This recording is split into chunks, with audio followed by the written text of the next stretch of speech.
कहानी तो यहीं से शुरू हुई थी कि फ्रांस जो है मोनार्क से डेमोक्रेसी की तरफ कैसे जा रहा है, यहीं से तो कहानी हम लोग ने शुरू की थी, है ना। तो यही कहानी को हम लोग आगे कंटिन्यू करते हैं, क्योंकि अब फ्रांस जो है मोनार्की से रिपब्लिक में कन्वर्ट कैसे हो गया, यहाँ तक बात पहुँच चुकी है। क्योंकि बहुत सारे इवेंट्स जितने भी थे कंट्री साइड के अंदर, वो सब बातें हम लोग ने कर ही ली थी। काफ़ी इवेंट्स हुए, आप लोग ने सब कुछ देखा कि क्या क्या चीज़ें फ्रांस के अंदर उस समय घटित हो रही हैं, कौन कौन से इवेंट्स वहाँ पे हो रहे हैं, ये सब चीज़ें हम लोग देख चुके हैं। इसके बाद में सिचुएशन एक ऐसी आ चुकी है कि हमने बात करी थी कि लोगों ने यहाँ पे ऐसा रिवॉल्ट कर दिया है कि किंग वगैरह को सबने कैप्चर कर लिया। ठीक है, किंग को कैप्चर कर लिया। कहानी में थोड़ा सा पीछे चलते हैं, कैप्चरिंग कैसे हुई थी किंग की, क्या चीज़ें हुई थी उस समय में।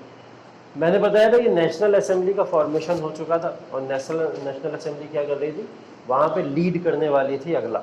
ठीक है, अगर किंग के बाद में कोई लीड करेगा वहाँ पे, तो कौन करेगा, नेशनल असेंबली वहाँ पे लीड करेगी। अब नेशनल असेंबली लीड तो करेगी, लेकिन नेशनल असेंबली को लीड करने के लिए बहुत सारे छोटे छोटे वहाँ क्लब्स बन गए। नेशनल असेंबली एक अकेला ऑर्गेनाइजेशन नहीं था। नेशनल असेंबली क्या था, कलेक्शन ऑफ द क्लब्स। ठीक है, नेशनल असेंबली क्या था, कलेक्शन ऑफ द क्लब्स। यहाँ से नेशनल असेंबली की अगर हम लोग बातें शुरू करें, इसी नेशनल असेंबली में हम लोग ने देखा कि बहुत सारे क्लब्स बनने लगे। उन क्लब्स को अलग अलग नाम देने लगे, जैसे इनको नाम दिया गया जैकोबिन्स। नाम क्या दिया गया था, जैकोबिन्स। अब बहुत सारे ये जो क्लब्स बने, इन सबको जैकोबिन्स नाम दिया गया। इन सब में एक सबसे ज़्यादा पॉपुलर और जिसका लीडर सबसे ज़्यादा लोगों को स्पार्क कर सकता था, उसका नाम था, उसका क्लब का ही नाम रख दिया गया इन सबको मर्ज करके, जैकोबिन क्लब। ठीक है, जैकोबिन क्लब का फॉर्मेशन जब यहाँ पे हो गया, इसी नेशनल असेंबली के बाद की आगे की बातें हैं। तो जब जैकोबिन क्लब का फॉर्मेशन हुआ, इस जैकोबिन क्लब के जो हेड थे, जो इसको रूल कर रहे थे, जिन्होंने इसको लीड किया, उनका नाम था मैक्समिलियन रॉबस्पियर। जैकोबिन क्लब एक ऑर्गेनाइजेशन है जो राजा के मरने के बाद में वहाँ पे लीड करेगा। शासन कौन करेगा, जैकोबिन क्लब करेगा। जैसे इंडियन नेशनल कांग्रेस शासन करेगी, ठीक है, बीजेपी शासन करेगी, सत्ता के अंदर कौन आएगा, ऐसी जैकोबिन क्लब सत्ता के अंदर आएगा। तो ये एक ऑर्गेनाइजेशन है जिसको कई सारे लोगों ने मिलकर बनाया था। वो मैक्समिलियन रॉबस्पियर इसके लीडर थे, जिन्होंने इस पूरे ऑर्गेनाइजेशन को क्रिएट किया और कई सारे जैकोबिन्स का समूह मिला के क्या बना दिया, जैकोबिन क्लब। ठीक है, अरे मतलब का क्या करना तुम्हें, जैकोबिन का मतलब कलेक्शन ऑफ पीपल, एक नाम दे दिया कि इंडियन नेशनल कांग्रेस एक समूह है ना, कई सारे लोगों का, एक पार्टी समझ लो, एक पार्टी है बस। ये पार्टी है कि अगर राजा हटेगा तो पार्टी को क्या करेगी, रूल करेगी ना आगे कोई ना कोई पार्टी। तो ये जैकोबिन क्लब उसी की तरह एक पार्टी है। ठीक है, बस एक नेशनल पार्टी है जो वहां पे रूल करने वाली है। ठीक है, जिसके ऊपर किसी भी तरीके के राजा के बाउंडेशन नहीं रहेंगे, राजा से फ्री हो जाएंगे वो। ठीक, राजा से फ्री क्यों हो जाएंगे, क्योंकि उन्होंने राजा को पहले ही वैलेंटाइन दे चुका है, यहाँ से अरेस्ट किया राजा को, और अरेस्ट करने के बाद में पैलेस के अंदर लेके और उनको वैलेंटाइन की सज़ा दे दी गई और उनको वैलेंटाइन दे दिया गया, उसके साथ में उनकी वाइफ, और आगे मैंने बताया था उनकी सुपुत्री को भी मार दिया जाता है। ठीक है, तो ये कहानी वहाँ से तो ख़त्म हो जाती है लुइस 16 की। इसके बाद में रूल कंट्रोल में अब किसके आया, मैक्समिलियन रॉबस्पियर के। तो मैक्समिलियन रॉबस्पियर जैकोबिन क्लब को लीड करते हुए रूल अपने हाथों में ले लेते हैं।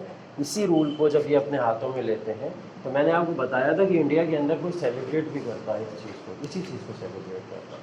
ठीक, जैकोबिन क्लब को जब वहाँ पे फॉर्मेशन होता है, तो बात होती है कि मोनार्की से रिपब्लिक बन गई है अब फ्रांस, और फ्रांस के लोगों के लिए वो यहाँ पे सेलिब्रेट करते हैं टीपू सुल्तान। ठीक है, तो ये बात चल रही है 1792 की। ठीक है, 1792 की बात चली, और आपको पता उस समय टीपू सुल्तान एक्टिव थे यहाँ पे मैसूर के अंदर। तो वही यहाँ पे बोलते हैं ना, लिबर्टी ट्री लगाते हैं, और लिबर्टी ट्री लगा के पूरा का पूरा फ्रेंच रिवॉल्यूशन को यहाँ पे सेलिब्रेट करते हैं। तो मानना तो ये था सबका कि इस समय फ्रांस जो है आज़ाद हो चुका है और उसको रिपब्लिक मिल चुकी है। जैकोबिन्स आ गए, और जैकोबिन्स क्या देने वाले हैं लोगों को, सारी की सारी जो भी फंडामेंटल फ्रीडम्स है, वो फंडामेंटल फ्रीडम्स इनसे उम्मीद की जा रही है कि ये सारी फंडामेंटल फ्रीडम्स लोगों को देंगे। लेकिन क्या ऐसा सच में हुआ, जैकोबिन्स आए, जैकोबिन्स आने के बाद में हमने देखा मैक्समिलियन रॉबस्पियर यहाँ पे जब रूल करने आए, तो इन्होंने लोगों को बहुत सारे राइट्स प्रोवाइड किए। हाँ बिल्कुल किए, कई सारे राइट्स लोगों को मिले, बहुत सारे राइट्स लोगों को दिए गए। यहाँ पे जब लोगों को राइट्स मिले, तो राइट्स मिलने में कौन कौन से राइट्स लोगों को मिलने चाहिए, तो वो राइट्स लोगों को प्रोवाइड किए गए। जैसे बोला गया कि वोटिंग राइट्स दिए जाएंगे लोगों को, जो कि पहले नहीं थे। ठीक है, किसी के भी फॉर्मेशन में, ग्रुप फॉर्मेशन वगैरह में, इन सारी चीज़ों के अंदर वोटिंग राइट्स वगैरह भी दिए जाएंगे। क्या दिक्कत है? चलो देखोगे आज आप, नहीं रहने। ठीक है, तो वोटिंग राइट सबसे पहली जो था, जैकोबिन क्लब ने लोगों को क्या देना शुरू किया? Voting rights. ठीक है, वोटिंग राइट्स के बाद में अगर हम लोग बात करें कि इन्होंने लोगों को कुछ फंडामेंटल फ्रीडम्स दिए थे, उन फंडामेंटल फ्रीडम्स के अंदर अगर हम लोग बात करें तो वो फ्रीडम्स किस तरीके की थी? पहली चीज़ तो इन्होंने लोगों को इंस्पायर किया सिंबॉलिक लेगेसी की तरफ। सिंबॉलिक लेगेसी मैंने बताया था ना कि जो अनएजुकेटेड लोग होते हैं, इलिटरेट लोग होते हैं, आप उनको कैसे नेशनलिज्म की फीलिंग उनके अंदर डेवलप करोगे? उनको आप ज्ञान तो बांट नहीं सकते। ठीक है, पढ़ा तो सकते हैं क्योंकि हमारे फंडामेंटल राइट्स ये हैं, कॉन्स्टिट्यूशन ये है, संविधान ये कहता है, ये सब चीज़ें नहीं पढ़ा सकते ना। तो वो आपके साथ में कनेक्टेड हो जाए और अपने देश के प्रति बहुत ही ज़्यादा जज्बे को अपने अंदर लेके आए, तो कैसे लेके आएंगे? वो सिंबॉलिक लेगेसी से लेके आएंगे। तो इन्होंने क्या करा कि जितने भी लोग जैकोबिन्स क्लब को ज्वाइन करेंगे उनका एक ड्रेस कोड रख दिया। क्या करा? एक ड्रेस कोड रख दिया। ठीक है, और ड्रेस कोड ऐसा था कि जो नी ब्रीचेस से फ्री हुआ करता था। नी ब्रीचेस का मतलब होता है कि जितने भी नॉर्मल लोग रहते थे इसके अंदर, फ्रांसीसी सोसाइटी के अंदर अपर क्लास के लोग होते थे, वो नी ब्रीचेस मतलब घुटनों तक ही कपड़े पहना करते थे। ये उनका एक ट्रेंड था। ठीक है, वैसे रहा करता। इन्होंने उस ट्रेंड को ब्रेक किया। इन्होंने बोला फुल पैंट पहनी जाएगी, हमारा ये ड्रेस कोड रहेगा और हम एक हैट पहनेंगे। रेड कलर का एक हैट पहनना इन्होंने शुरू कर दिया। ठीक है, तो रेड हैट पहना, अपना एक ड्रेस कोड दे दिया। ड्रेस कोड क्यों दिया जाता है? कि जब एक नई पावर आती है, कोई भी एक नया चीज़ आती है, तो वो अपने आप को प्रमोट करती है, दिखाती है कि देखिए हमारी पावर कितनी है। और दूसरी चीज़, लोग ज़्यादा से ज़्यादा कनेक्ट हो पाए उसके अंदर, वो काम भी करना शुरू करते हैं। ठीक है, तो इस सब के लिए इन्होंने ये सब चीज़ें करना शुरू करी, ये सब दिया। लेकिन यहाँ पे एक प्रॉब्लम ये हो गई कि ये ड्रेस कोड या ये जो भी चीज़ें थी, ये सब फीमेल को इन्होंने दिया, बट जो हैट वाली जो मैं बात कर रहा हूँ, रेड कलर का जो हैट पहना करते थे ये लोग, उससे विमेन को इन्होंने दूर रखा। बोले विमेन ये हैट नहीं पहनेंगे। ठीक है, महिलाएं ये हैट नहीं पहनेंगे। तो एक पॉइंट मैंने पहले भी बताया था आपको कि ये जो थर्ड स्टेट के लोग थे, उन्होंने जब पैलेस के अंदर, वर्साइल के अंदर सब लोग मिलने गए थे, तो क्या करा था? महिलाओं को बाहर रखा था। ठीक है, अभी भी हमने देखा कि फीमेल को रेड हैट पहनने से मना कर दिया गया। महिलाओं को अभी भी ये सम्मान सोसाइटी में शायद नहीं मिल रहा है। ये प्रॉब्लम अभी भी हमको देखने को मिल रही है। ठीक है, इसके बाद में क्या हुआ कि ये तमाम जैसे इनको राइट्स मिलते चले गए, फ्रीडम्स मिलते चले गए, लोग खुश थे। सबको लगा कि फ्रांस के अंदर जो क्रांति हमने शुरू की थी वो क्रांति अप्रोक्स आ चुकी। लेकिन लोगों को ये चीज़ नहीं पता थी कि रॉबस्पियर धीरे धीरे डिक्टेटर बनता चला जाएगा। ठीक, उसने क्या करा? यहाँ पे डिक्टेटरशिप या तानाशाही को अपना लिया।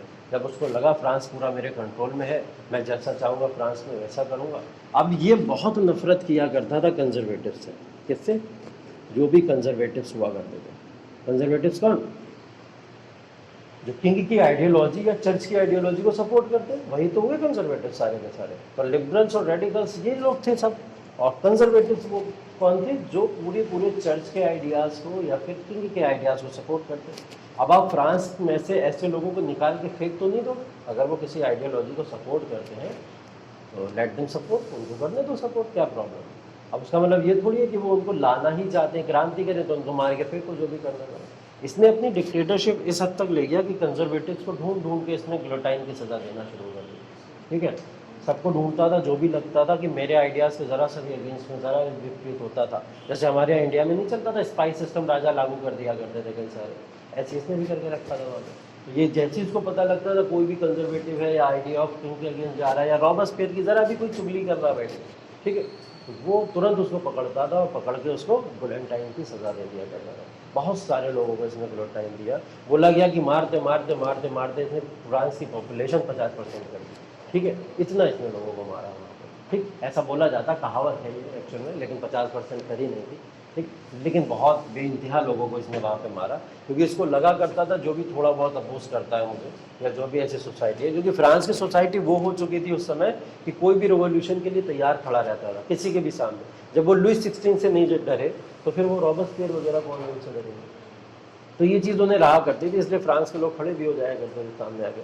तो ये उनको कंडीशन देखने को मिली कि वो डिक्टेटरशिप जैसा माहौल जब क्रिएट हुआ यहाँ पे, और रॉबस्पियर ने जब ये सब चीज़ें करना शुरू करी, यहाँ से हो गया शुरू जैकोबिन्स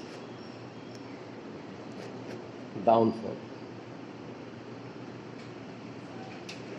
एक्चुअल में ये जैकोबिन का डाउनफॉल नहीं था, एक्चुअल में ये रॉबस्पियरे का डाउनफॉल था, ठीक है, क्योंकि रॉबस्पियरे ही इस ग्रुप को लीड कर रहे थे और पूरी की पूरी सोसाइटी के अंदर इन्होंने ही इस पूरे जैकोबिन क्लब को क्रिएट किया था और सबसे ज़्यादा लीड करने वाले यही पर्सन थे। अब जब लीड कर रहे हैं तो डाउनफॉल भी तो इन्हीं के समय में देखने को मिलेगा, ठीक है।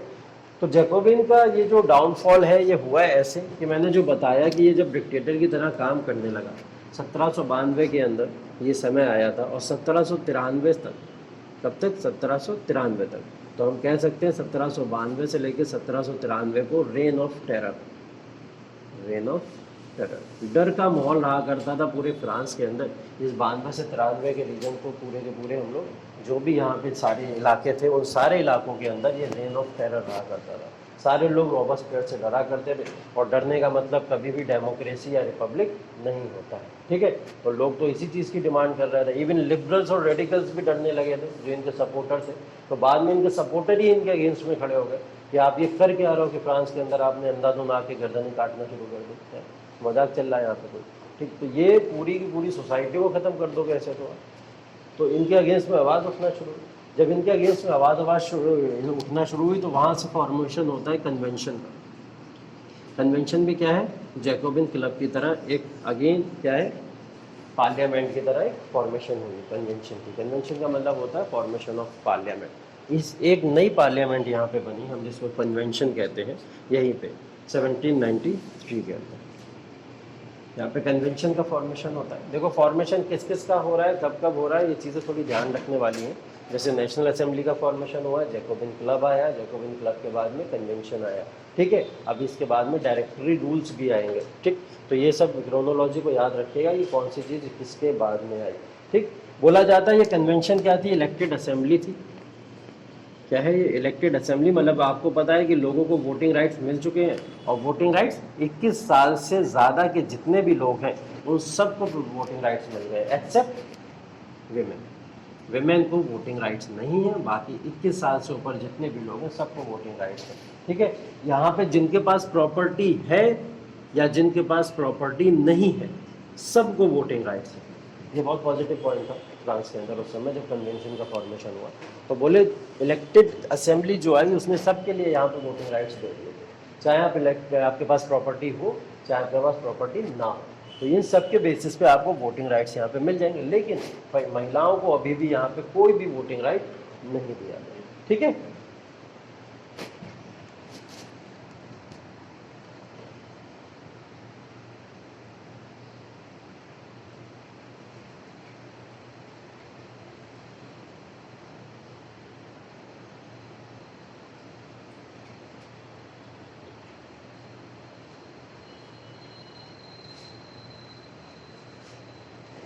सही है। तो देखिए ये कन्वेंशन वगैरह का फॉर्मेशन हुआ, रॉबस्पियर इसको चला रहे हैं, अच्छे से सारी चीज़ें चल रही हैं, सब कुछ ठीक ठाक है, एवरीथिंग इज बैलेंस। इवन इतना तक है कि इन्होंने पीजेंट्स या फार्मर जो सोसाइटी के रहा करते थे उन सबको भी इन्होंने क्या करा था, रेशनिंग देना शुरू कर दी थी। रेशनिंग सिस्टम जो हमारा होता है ना, पीडीएस सिस्टम वगैरह जो आप कहते हो, वो भी प्रणाली इन्होंने यहाँ पे शुरू कर दी। तो पीजेंट फार्मर या जितने भी गरीब लोग होते थे उनको राशन भी मिला करता था, ठीक है। लोगों को सोसाइटी में फ्रीडम भी मिल रही थी उस समय में, ठीक है। बस प्रॉब्लम क्या थी कि आप किंग के अगेंस्ट में ना कुछ बोल सकते हैं और ना ही जा सकते हैं किंग के अगेंस्ट में, ऐसी कोई बात होगी भी नहीं, ठीक है। तो ये सब चीज़ें हुआ करती हैं, ठीक है। तो जितना भी यहाँ जैकोबिन्स का डाउनफॉल हुआ वो डाउनफॉल इसकी वजह से नहीं हुआ कि इन्होंने लगातार फंडामेंटल फ्रीडम्स लोगों को देके रखे, ठीक है। फिर ये लास्ट वार्निंग है, नहीं अब ये लास्ट वार्निंग है आपके लिए। मैं क्लास में डिस्टर्ब हो जाता हूँ पूरा, आप लेट आते हो तो, और सब बच्चे डिस्टर्ब हो जाते हैं। मैं कल से आपको अलाउ नहीं करूँगा, अगर आप लेट आएंगे तो आप लाइब्रेरी बैठेंगे, ठीक है। उसके बाद आराम से आप वीडियो देखिएगा, जाके वीडियो में क्लियर कर लीजिएगा। तो इक्वलिटी अमंग द सोसाइटी इनके समय में आना शुरू हो गई लोगों के बीच में, लेकिन रेन ऑफ टेरर जो था इसकी वजह से लोग परेशान थे। बस प्रॉब्लम ये थी, मैंने बोला ना हर एक अच्छे काम कर रहे हैं, लोगों को रेशनिंग भी मिल रही है, पीजेंट्स भी वहाँ पे खुश हैं, सब ठीक ठाक चल रहा है। लेकिन उसके बाद में भी रॉबस्पियर को लोग यहाँ पे क्या करते हैं, इनके अगेंस्ट में जाते हैं और इनके अगेंस्ट में एक कन्वेंशन साइन होता है। ठीक है। वो कन्वेंशन ये साइन होता है कि ये फ्रांस की पॉपुलेशन को डिग्रेड करने की बातें कर रहे हैं, फ्रांस की पॉपुलेशन को ख़त्म करने की बातें कर रहे हैं, और ऐसा बहुत राजाओं ने किया समय समय पे। ठीक है, वो क्या करते थे, अपने स्टेट की पॉपुलेशन ही रिड्यूस कर देते थे जिससे सारे लोगों को रिसोर्सेज पहुँच जाए।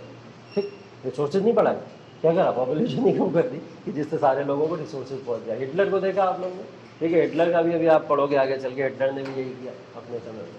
ठीक है, नेपोलियन भी यही कर रहा है, मैजिनी की बात करेंगे, मैजिनी भी यही कर रहा है। तो ये सब लोग कुछ ना कुछ ऐसी पॉलिसीज़ को अडॉप्ट करते थे जिसकी वजह से रिसोर्सेज बढ़ाने की बातें नहीं करते थे ज़्यादा। पॉपुलेशन कम कर दो तो रिसोर्सेज सबको मिल जाएगी। ठीक है, तो ये ज़्यादा अच्छा तरीका इनको लगा करता था। तो ये सब चीज़ें हो रही थी, होने के बाद में ऐसी चीज़ आई कि ये बहुत ही ज़्यादा ज़िद्दी बन गया था रॉबस्पियर कि अगर इसको किसी को पनिशमेंट देनी है तो देनी है। यहाँ पे मैंने बोला कन्वेंशन है, कन्वेंशन एक असेंबली है पूरी जो क्या करती थी, पास कर देती थी किसी भी चीज़ को। तो यहाँ पे कन्वेंशन असेंबली हुई, लोग घुस गए रॉबस्पियर के घर में जाके, पैलेस में रहा करता था, और इसको जाके उठा लिए। ठीक है, वो देखिए मनी हीस्ट, ठीक है, पिक्चर उसके अंदर यही सब हुआ है ना, महल में घुस जाते हैं, किडनैप कर लेते हैं, हॉस्टेज बना लेते हैं सबको, ऐसे घुस गए जाके और इस सबको उठा लाए।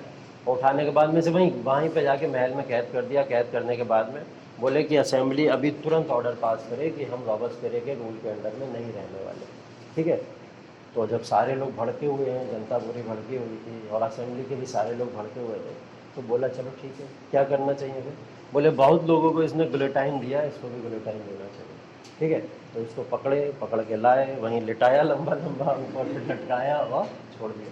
ठीक है, तो रॉबस्पियर भी जो थे यहाँ पे जैकोबिन क्लब के जो मेंबर थे या जिन्होंने ये सब शुरू किया, उनको भी 1793 के अंदर यहाँ पे क्या मिल जाता है, गुलेंटाइन की सज़ा मिल जाती है और रॉबस्पियर की स्टोरी भी यहाँ खत्म।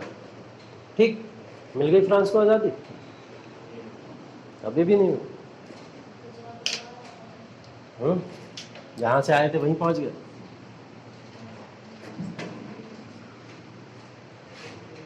बड़ा कंफ्यूज है फ्रांस में बेचारा, करे तो करे क्या। जिसको उठा के ला रहा है वो कहीं ना कहीं दगाबाजी करे दे रहा है, अपनी जनता को ही मारना शुरू कर दे रहा है।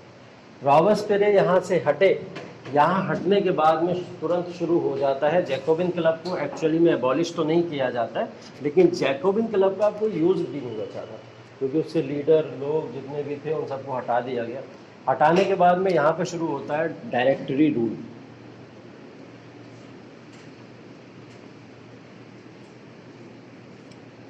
डायरेक्टरी रूल, अब ये बात करेंगे हम लोग 1794 की।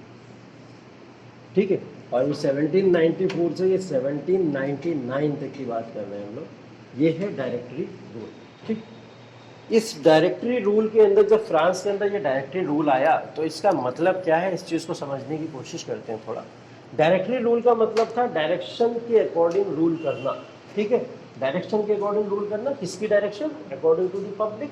ठीक है, ऑडियंस जो कहेगी, जनता जो कहेगी उसके अकॉर्डिंग रूल किया जाएगा। ठीक, तो इसके अंदर बोला गया एक डायरेक्टरी रूल के अंदर 5 मेंबर्स की कमेटी बनाई गई, 5 मेंबर्स कमेटी बनाई गई, और इस कमेटी का जो है 5 मेंबर्स कमेटी का जो एक लीडर बनाया गया था उस समय, जिसको लीड करने के लिए दी गई थी, वो थे Napoleon Bonaparte.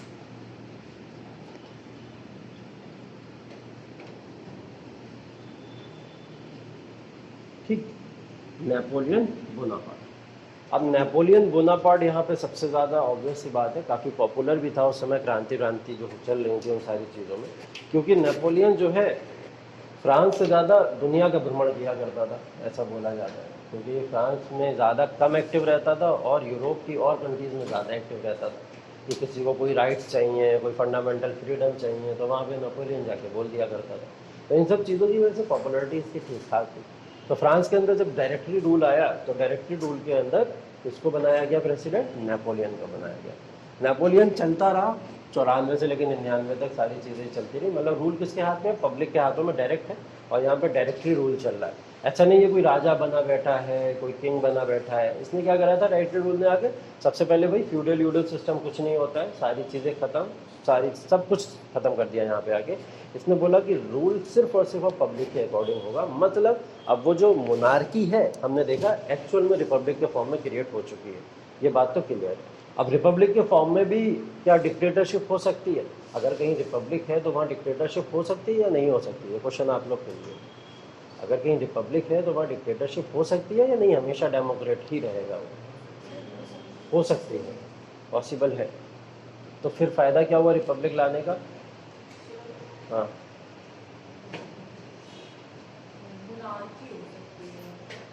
Monarchy dictatorship equivalent है। हाँ हाँ, एक ही रूल करना होता है। मैंने ये पूछा कि रिपब्लिक के अंदर जब रिपब्लिक किसी को मिल गया, कोई कंट्री रिपब्लिक हो गया, तो वो रिपब्लिक होने के बाद में वहाँ पे क्या तानाशाही हो सकती है या नहीं? हाँ, रॉबस्पियर कर तो रहे। हाँ हाँ हाँ, देखो रिपब्लिक का मतलब गारंटी नहीं होती है कि राजा आपके साथ में कैसा सलूक कर रहा है, क्या कर रहा है, कैसी चीज़ें कर रहा है। रिपब्लिक का मतलब डेमोक्रेसी भी नहीं होता। अभी डेमोक्रेसी तो नहीं आई है ना, डेमोक्रेसी बोला भी नहीं हमने कि वो डेमोक्रेट हो गया है, अब सारी बातें जनता के अकॉर्डिंग ही होंगी। रिपब्लिक का तो मतलब क्या होता है कि आप अपना राजा स्वयं चुनेंगे, यही तो होता है सर। वोटिंग राइट्स मिल जाते हैं ना आपको कि अब जो भी राजा बनेगा हम उसको चुनेंगे, हमारे पास अधिकार है। वो तानाशाही करता तो हटा देंगे, दूसरे वाले को ले आएंगे, यही तो होता है। लेकिन वो तानाशाही करेगा नहीं करेगा ये तो राजा पे ही डिपेंडेंट होता है ना। तो रिपब्लिक में डिक्टेटरशिप हो सकती है, बिल्कुल अच्छी बात है, जैसा भी हम लोग ने देखा। रिपब्लिक तो रॉबस्पियर ने भी बना दिया था, लेकिन तानाशाही तो कर ही रहा था ना। तो इस बात को ध्यान रखिए कि रिपब्लिक में डिक्टेटरशिप हो सकती है, रिपब्लिक में डेमोक्रेसी भी हो सकती है। हमारे यहाँ रिपब्लिक है और डेमोक्रेसी भी है, ठीक। आप चले जाइए चाइना के अंदर, रिपब्लिक बोलता है चाइना अपने आप को, रिपब्लिक ऑफ चाइना बोलता है ना खुद को, उसके बाद में भी वहाँ पे डिक्टेटरशिप शो करता है वो, इस तरीके की चीज़ें होती है। तो ये एग्जाम्पल है कुछ कंट्रीज़ के, बहुत सारे एग्जाम्पल ऐसे आपको देखने को मिलेंगे। तो यहाँ पे रिपब्लिक तो है लेकिन डिक्टेटरशिप की कोई गारंटी नहीं है कि डिक्टेटरशिप होगी या नहीं होगी, कुछ भी ऐसा नहीं है। रॉबस्पियर ऐसा सीन पहले क्रिएट कर चुके हैं। नेपोलियन बोनापार्ट 1794 से 99 तक यहाँ पे लीड करता है। लीड करना क्या, फ्रांस के अंदर कभी रह रहा है कभी बाहर रह रहा है, इतना ज़्यादा एक्टिव भी नहीं रहा। लेकिन इसको लगा ये जितने भी 4 और मेंबर्स हैं मेरे अलावा सब चोमू टाइप है, कुछ नहीं कर पा रहे, ठीक है, सब बेकार है एकदम। सोसाइटी के अंदर ना कोई बड़ा चेंज ला पा रहे हैं, ना कोई कुछ भी, ना पब्लिक की बात सुन रहे हैं, और कुछ इनके अंदर रूल करने वाली बातें ही नहीं। तो नेपोलियन बोनापार्ट ने 1799 में डिक्लेयर कर दिया अपने आप को रूलर। क्या डिक्लेयर कर दिया? रूलर। इसने अपने आप को जैसे ही रूलर डिक्लेयर किया, सारी पॉलिटिकल पावर किसके हाथों में आ गई? नेपोलियन। अब बोला अब जो बोल गया इतने लोगों में से छोड़ूंगा किसी को नहीं, ठीक है। अब यहाँ दिखाई इसने अपनी तानाशाही। तो नेपोलियन बोनापार्ट ने 1799 में पॉलिटिकल पावर्स अपने हाथों में ले ली थी। क्या? Political powers. पॉलिटिकल पावर्स को इसने अपने हाथों में ले लिया, और पॉलिटिकल पावर्स को हाथों में लेने के बाद में इसने क्या करा? सबसे पहले बोले कि जितने भी लोग मेरी सोसाइटी के अंदर रहेंगे, जितने भी लोग, ठीक, मैं नो डाउट डेमोक्रेसी को डिस्ट्रॉय करने नहीं आया हूँ। आपकी जो डेमोक्रेसी रिपब्लिक है वो सारी चीज़ें आपको रहेंगी, जो फ्रीडम है आपको वो मिलेगी, बट सोसाइटी के अंदर कुछ रिवोल्यूशनरी प्रिंसिपल्स को मैं यहाँ पे अप्लाई करने आया हूँ, और वो रिवोल्यूशनरी प्रिंसिपल्स क्या क्या होंगे वो मैं डिसाइड करता हूँ आप लोगों के लिए। आपको उसको फॉलो करना है, उस बात को फॉलो करना है, ठीक। तो पॉलिटिकल पावर तो इसने 1799 में ही अपने हाथों में ले ली, और ये तमाम असेंबली जैसे चीज़ों को डिसइंटीग्रेट कर दिया, ठीक। इसके बाद में इसने क्या करा? हाँ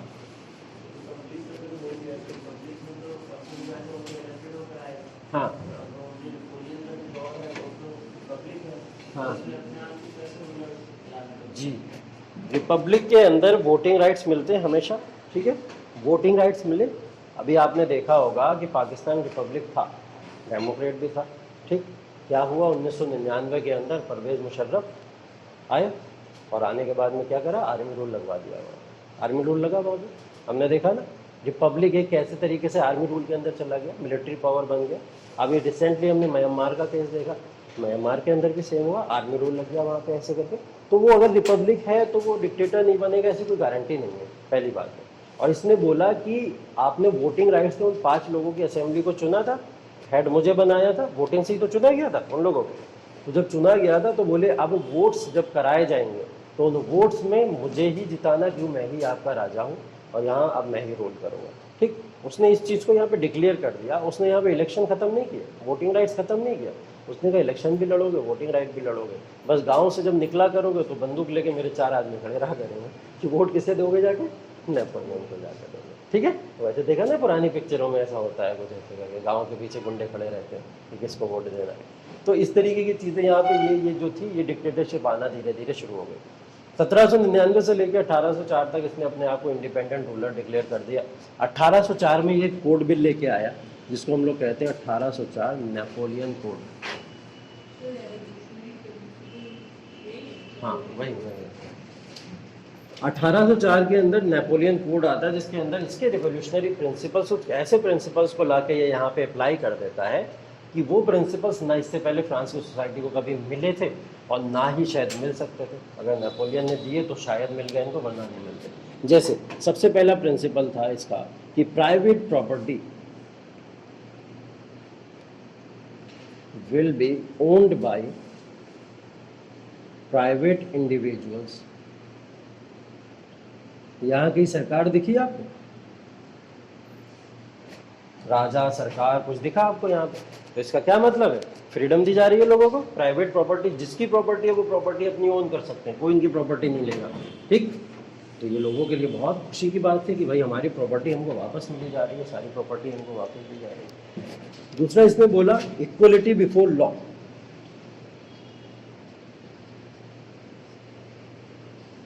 इक्वलिटी बिफोर लॉ क्या है?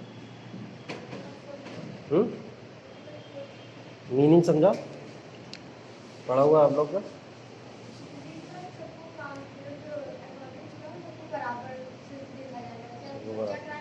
हाँ। अगर मैं एक तरफ नेपोलियन को रख दूं और एक तरफ सबसे last of the person of the society रख दूं, तो क्या कानून उन दोनों को बराबर नज़रों से देखेगा, या देखेगा एक तरफ राजा है एक तरफ ये है, चलो इसको?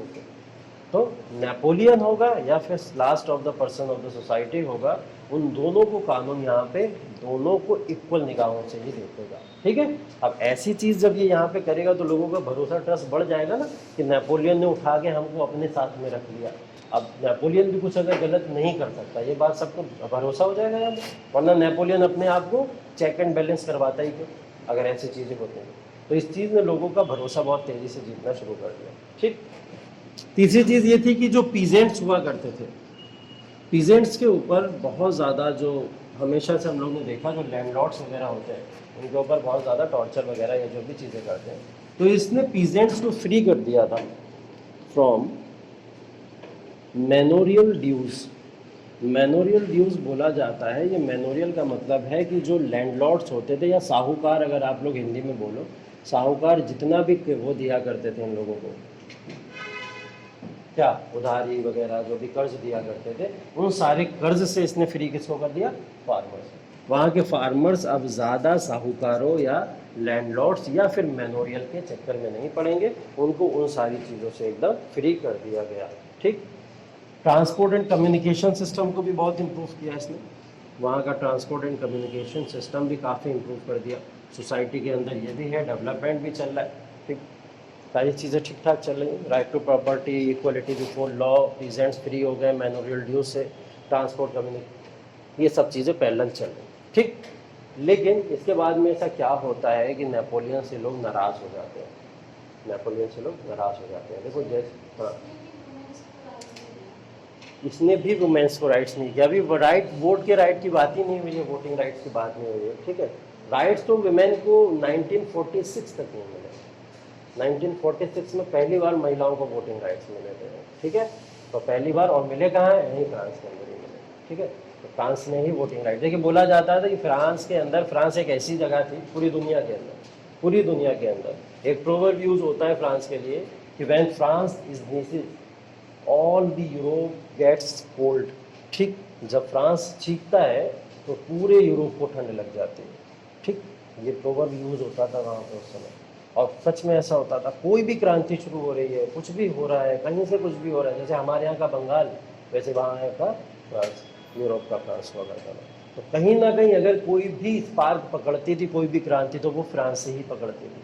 अभी सोशलिज्म यूरोप के अंदर शुरू होगा, आगे चल के आप पढ़ोगे तो देखोगे कि कहाँ से शुरू हुआ है, फ्रांस के अंदर से शुरू हुआ है। ठीक है, रशियन रिवॉल्यूशन के अंदर भी इम्पैक्ट किसका देखने का मिल रहा है, फ्रांस का देखने को मिल रहा है। अमेरिका को आज़ादी दिलाने के लिए कौन पहुंच गया, फ्रांस का देखने को मिल रहा है। वर्ल्ड वॉर 1, 2 सबके अंदर कौन घुस गया, फ्रांस घुस गया, डायरेक्टली इनडायरेक्टली।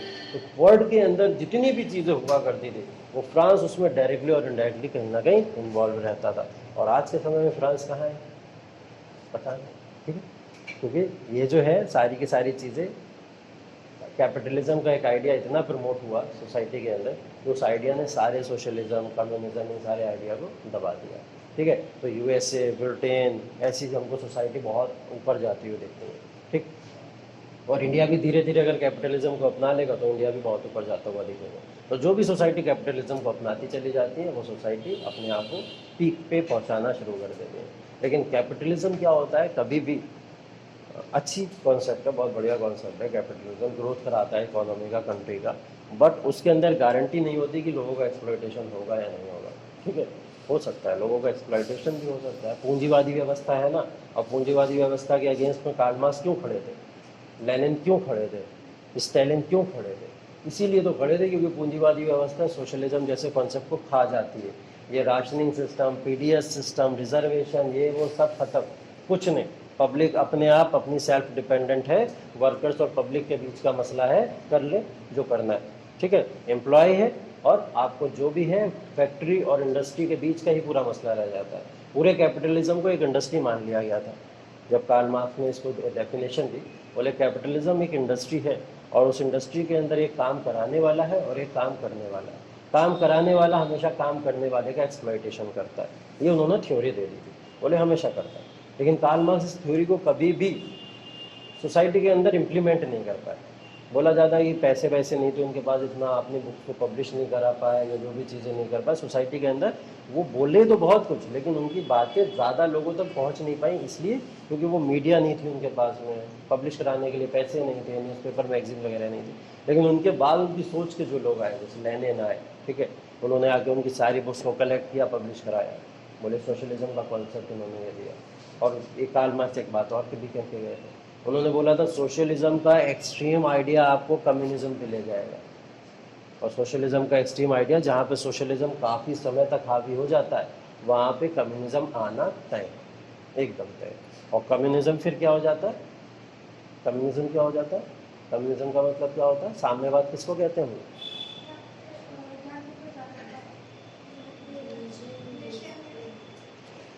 कम्युनिज्म का मतलब रिलीजन नहीं कह सकते हम लोग, नहीं, एक्चुअल में मतलब यही होता है कि स्टेट की ओनरशिप बढ़ जाती है। स्टेट जैसा चाहता है वैसे रूल बनाता है, जैसा चाहता है लोगों से वैसे काम कराता है।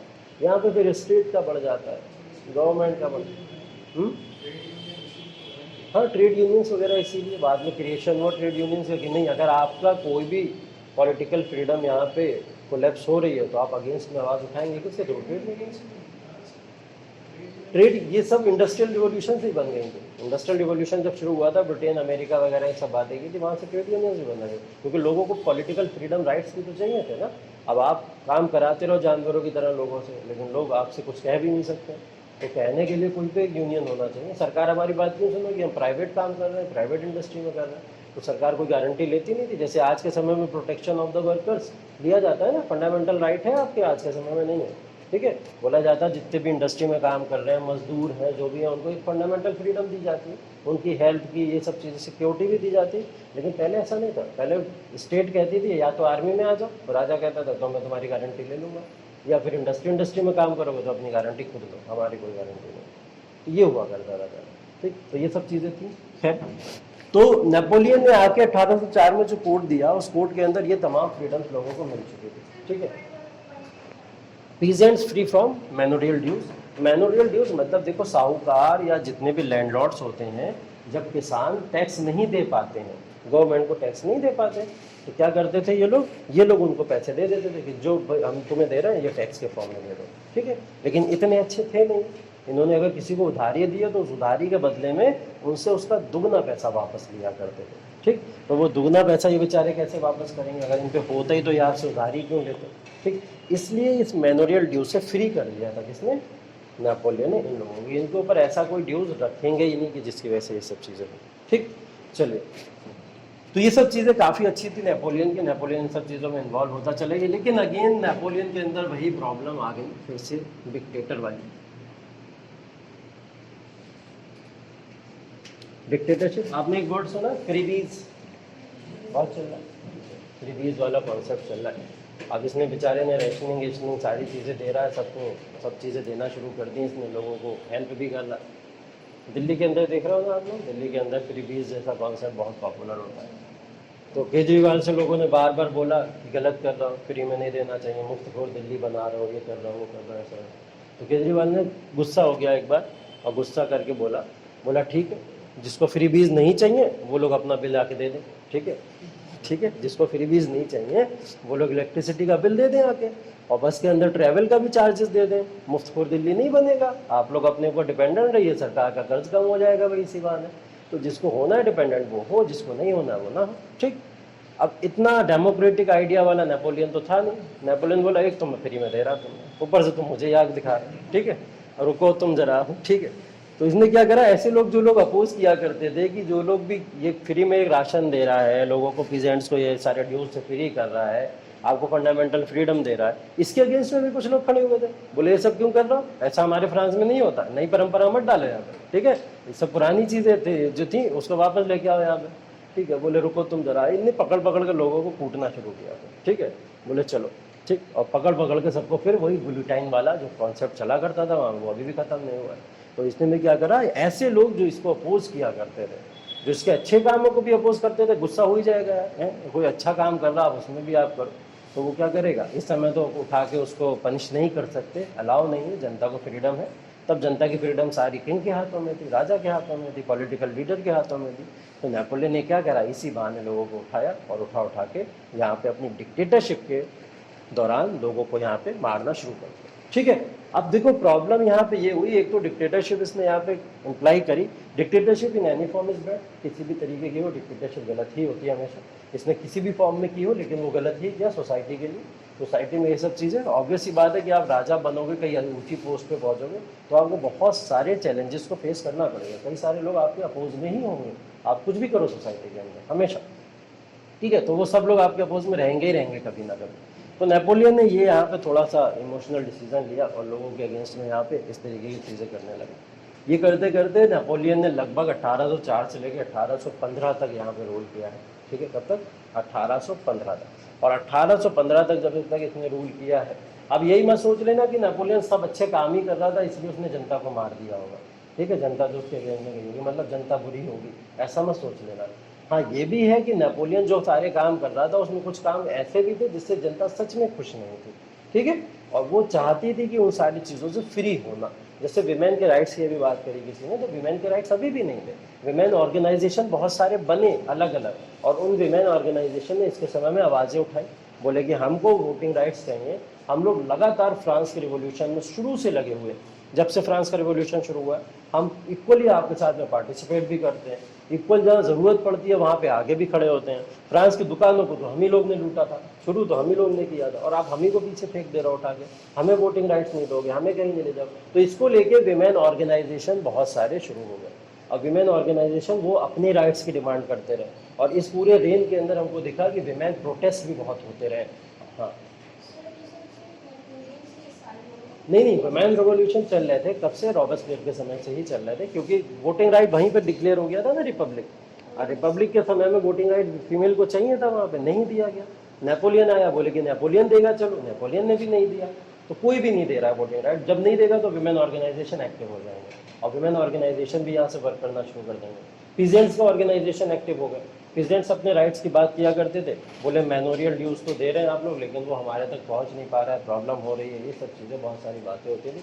और लैंडलॉर्ड्स हमें भी उतना ही परेशान करते हैं जैसे पहले करते थे। तो पीजेंट्स रिवोल्ट जैसे हमने इंडिया के अंदर पढ़े, वैसे वहाँ पे भी पीजेंट रिवोल्ट थे।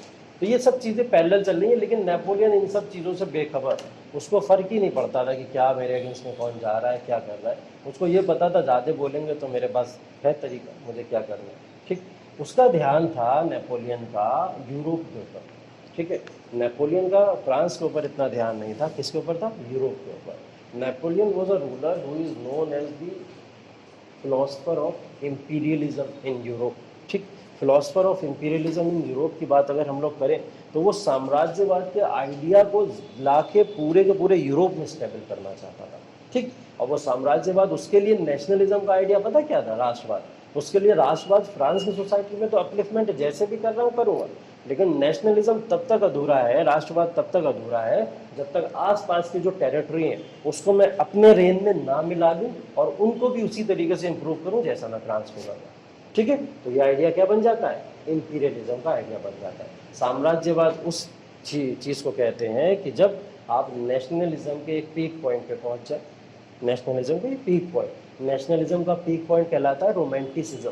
ठीक है, रोमांटिसिज्म का आइडिया जब पीक पॉइंट पे जब आप पहुंच जाएंगे तो वो आइडिया कहलाता है इंपीरियलिज्म, क्योंकि उसके बाद आपका आइडियोलॉजी जो हो जाती है वो ये हो जाती है कि मेरे देश में तो सब राष्ट्रवादी हैं, दूसरे देश में क्यों नहीं है राष्ट्रवादी? दूसरे देश के लोग भारतीय क्यों नहीं है? ऐसा कैसे पॉसिबल हो सकता है? अब पाकिस्तान वाले भारतीय हो जाएंगे तो पाकिस्तानी कौन होगा?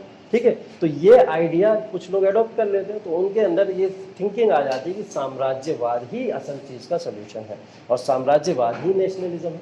जैसे मैंने आपको बताया था ना, अखंड भारत जैसा कॉन्सेप्ट जब हमारे यहाँ आया तो साम्राज्यवाद की नीति से ही तो अखंड भारत आया। ठीक, आज के समय में कभी अखंड भारत अगर उठा तो वो क्यों उठा? इसीलिए तो उठा कि साम्राज्यवाद, नेशनलिज्म तो चलो सबके अंदर बहुत भर गया, उनको पता है पूरे भारत के अंदर बच्चे बच्चे में नेशनलिज्म का आइडिया है और वो अपने नेशन के लिए कुछ भी कर सकते हैं, एकदम कर सकते हैं, राष्ट्र के लिए अपनी जान भी देने के लिए तैयार है। लेकिन अब इसके आगे क्या यहाँ पे रुक जाए? नहीं रुकेंगे ना, तो अब क्या करेंगे?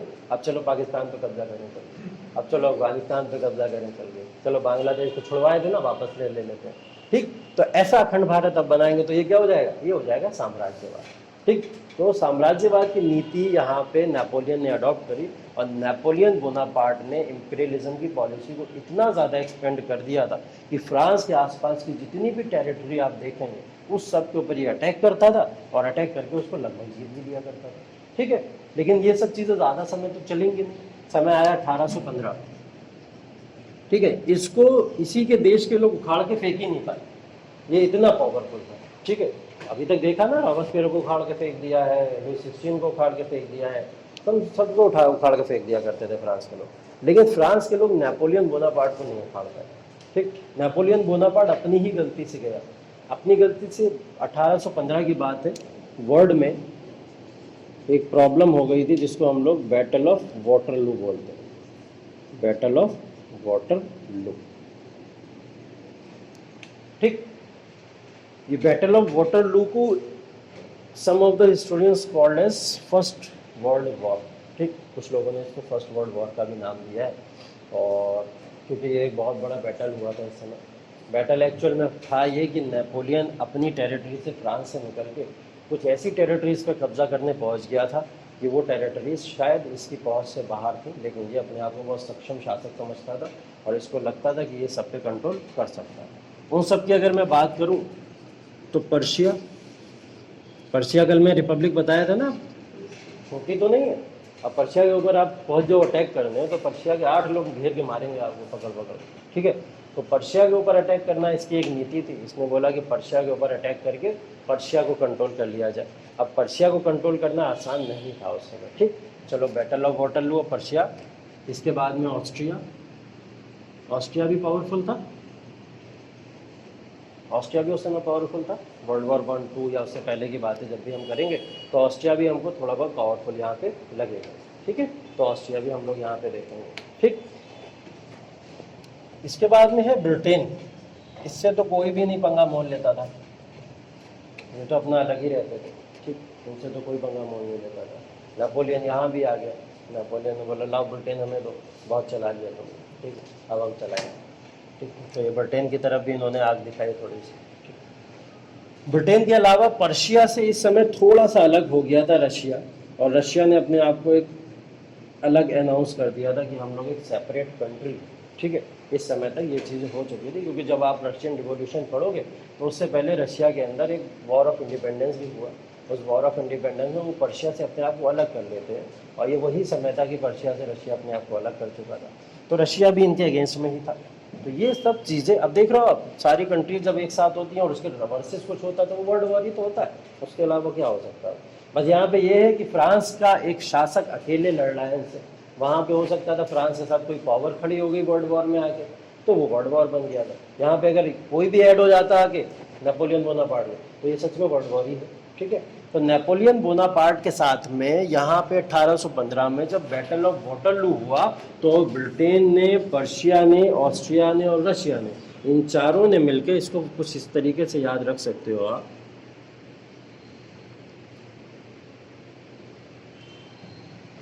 कैसे याद रखा था मैंने, मैं खुद भूल गया।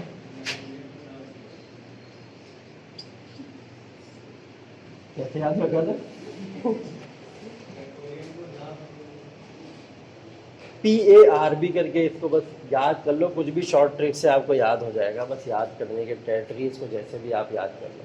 ठीक है, इन चार लोगों के साथ में बैटल ऑफ वाटरलू के बाद में क्या हुआ, एक ट्रीटी साइन हुई थी जिसको हम लोग बोलते हैं ट्रीटी ऑफ वेना।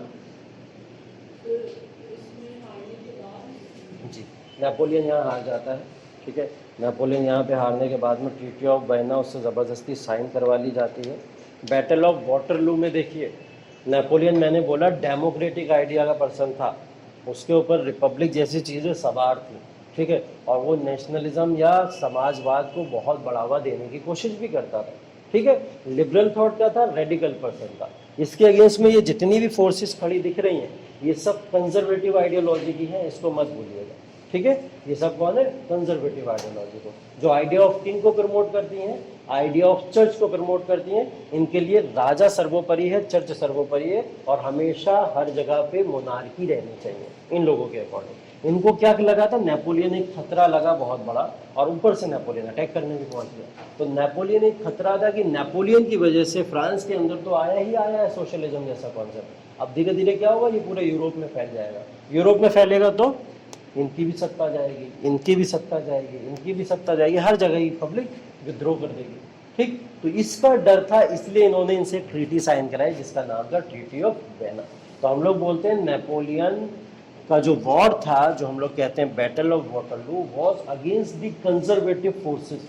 ठीक है, कंजर्वेटिव फोर्सेस के अगेंस्ट में उसका वॉर था, और उन कंजर्वेटिव फोर्सेस में ये चारों फोर्सेस आते हैं। ठीक है, फिलहाल यहाँ पे ये हार जाता है। नहीं, पहले बैटल होगा, फिर ऑफ होगा, फिर वाटर होगा, फिर लू होगी, ऐसे अलग अलग अलग अलग एक ही साथ तो हुआ होगा 1815 में जब हो रहा है, सारी पावर साथ में आके इसको लड़ी थी। ठीक है, इसका ठीक, तो 1815 में ट्रीटी ऑफ वेना बैटल के बाद में साइन हो गई, और ये बैटल के बाद में साइन होने के बाद में यहाँ पे इसको कंपलसरी इसके ऊपर कर दिया जाता है कि हम जो शर्तें आपके लिए रखेंगे वो शर्तें आपको मानना पड़ेंगी। ठीक है, ये कौन रख रहा है, ये चारों कंट्री रख रही हैं। अब फ्रांस को भी उन शर्तों को ही मानना पड़ेगा जो शर्तें ये लोग रखेंगे।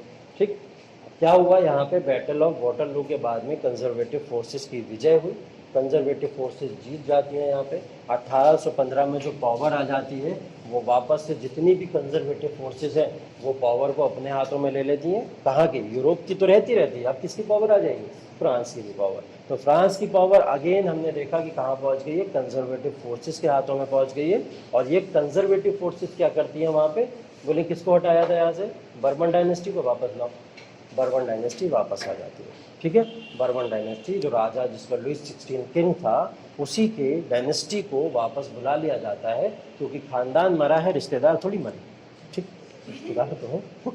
ठीक है, तो उन रिश्तेदारों को बुला लिया जाएगा, और उन रिश्तेदारों को बुला के वहाँ पे इंस्टॉल करा दिया जाता है। तो बर्बन डायनेस्टी की जो ट्री थी, उस ट्री को ला के यहाँ पे बुला लिया जाता है, और यहाँ पे बुलाने के बाद में उनको इंस्टॉल कर दिया जाता है। बोला अब रूल कैसे चलेगा, according to the conservative forces चलेगा। लेकिन हाँ, अब हम ये बात तो समझ चुके हैं कि लोगों के क्या होता है कि कभी कभी आप नशा लगा दो किसी को किसी चीज़ का, जैसे इनको नशा किस चीज़ का लग गया था, टेस्ट किस चीज़ का आ गया था, आज़ादी का आ गया था, थोड़ा रिपब्लिक का टेस्ट आ गया था।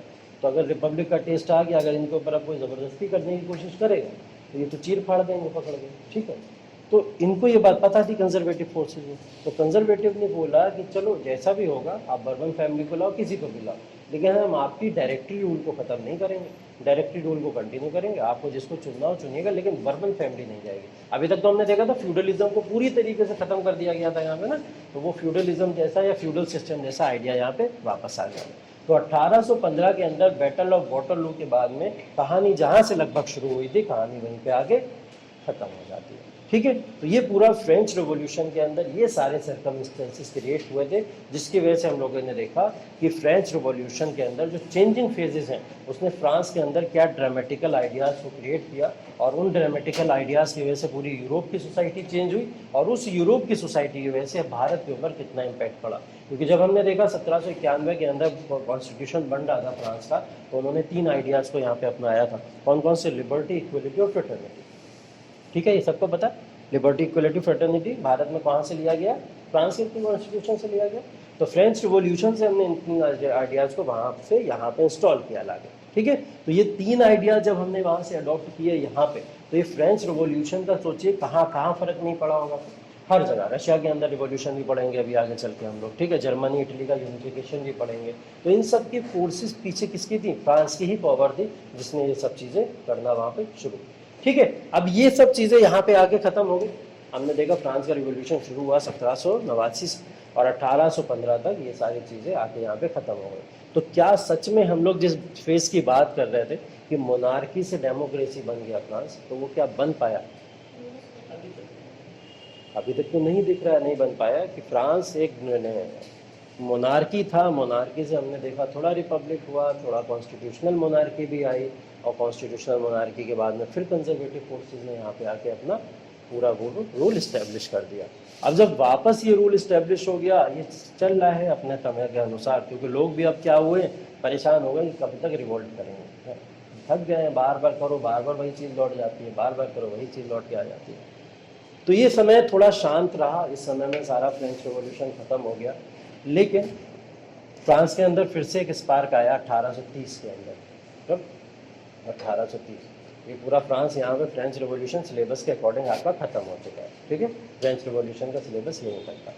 लेकिन 1830 से लेकर 1848 का एरा जो है उसको बोला जाता है as of revolution.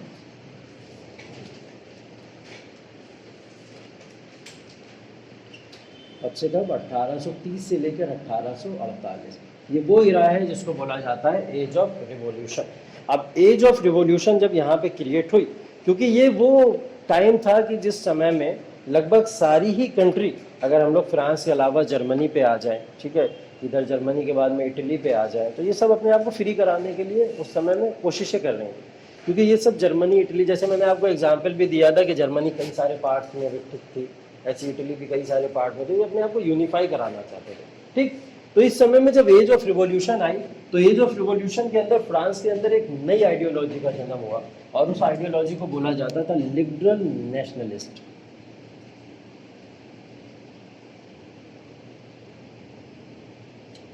As of revolution में फ्रांस के अंदर एक नई आइडियोलॉजी का जन्म हुआ, ये थे लिबरल नेशनलिस्ट।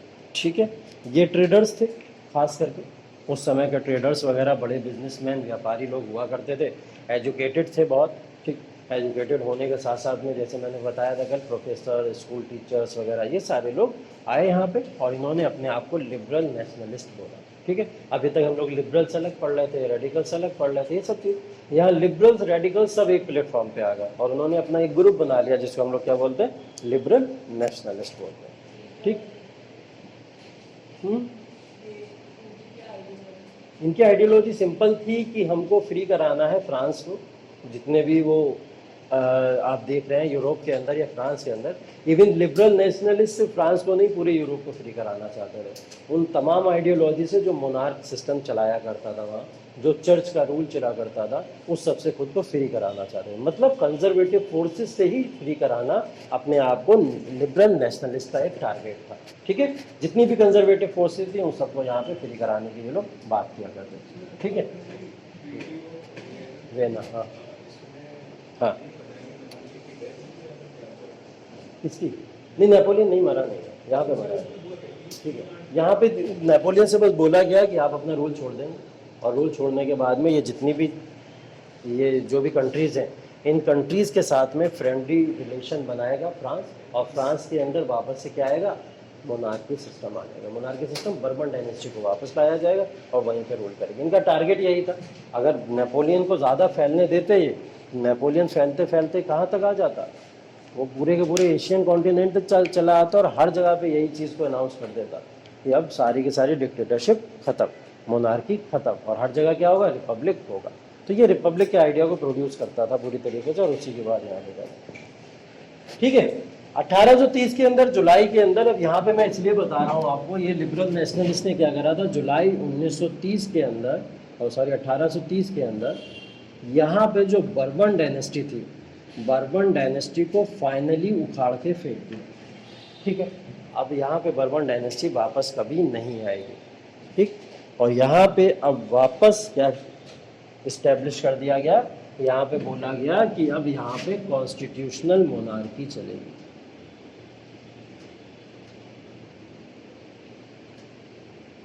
कॉन्स्टिट्यूशनल मोनार्की को रखा, मोनार्क तो है नहीं तो कॉन्स्टिट्यूशनल मोनार्की कैसे हो गई?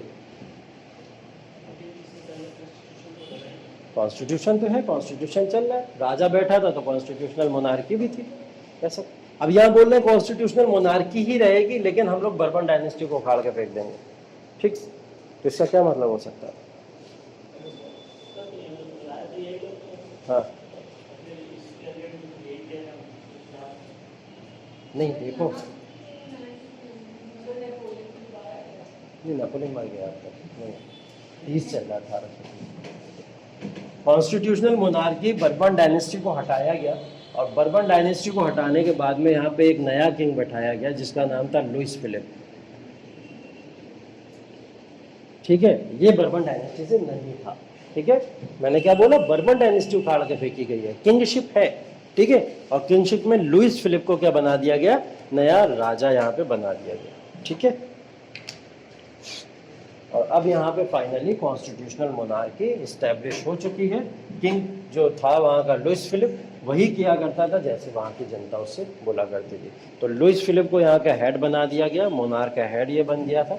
ठीक है, अब यहाँ पे इसके बाद में पूरे यूरोप के अंदर ये जो आइडिया है, अब ये आइडिया नहीं रुकेगा, और ये नेशनलिज्म का आइडिया पूरे यूरोप के अंदर फैलता चला जाएगा। ठीक है, एक समय ऐसा आएगा कि लुइस फिलिप को भी लोग यहाँ से उखाड़ के फेंक देंगे, हटा के फेंक देंगे। ठीक है, क्योंकि लुइस फिलिप, हाँ फ्रांस का राजा इनको बनाया गया, फ्रांस का राजा बनाया गया। मैंने बताया था ना कि जब फ्रांस छींकता है तो पूरे यूरोप को सर्दी हो जाती है, तो ये वही एग्जाम्पल है कि फ्रांस के अंदर कुछ होता था तो रिवॉल्यूशन यहीं से शुरू होते थे सारे। देख रहे हो ना, 1830 तक बात कर रहे हैं हम लोग, कोई कंट्री यूरोप की कुछ भी, सब शांत बैठे हुए, किसी को कोई फर्क नहीं पड़ रहा है। अगेन फिर फ्रांस खड़ा होता है, किसके लिए? कॉन्स्टिट्यूशन के लिए, रिपब्लिक के लिए, मोनार्की को हटाने के लिए। फिर से फ्रांस 1830 में खड़ा हो रहा है।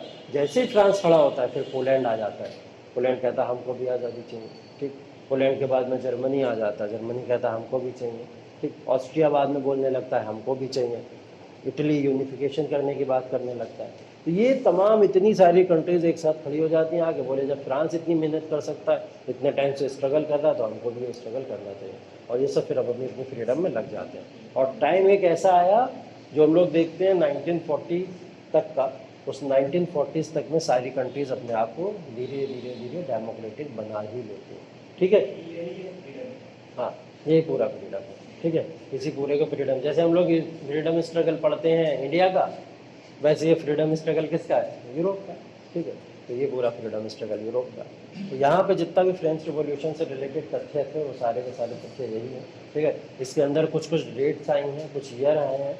डेट्स खास करके याद मत रखिए कि 21 सितंबर को हुआ, 14 जुलाई को हुआ, 5 मई को हुआ, आपको वो कॉन्शियसली याद ही हो जाएंगी एक बार अगर आप उसको देखेंगे। लेकिन फिर भी ईयर ध्यान रखना ज़्यादा ज़रूरी है कि कौन से ईयर में ये सब चीज़ें हो रही हैं। ठीक है, अगर यहाँ पे 1830 उठा के 1840 कर दोगे तो ग्रीक जो है या पोलैंड वोलैंड है जो आज़ादी ले चुके होंगे तब तक। ठीक है, और आप लोग फ्रांस को ही आज़ादी दिलाने में लगे रह जाओगे। ठीक है, तो ये चीज़ यहाँ पे नहीं होनी चाहिए, इस चीज़ को भी ध्यान रखने की ज़रूरत है।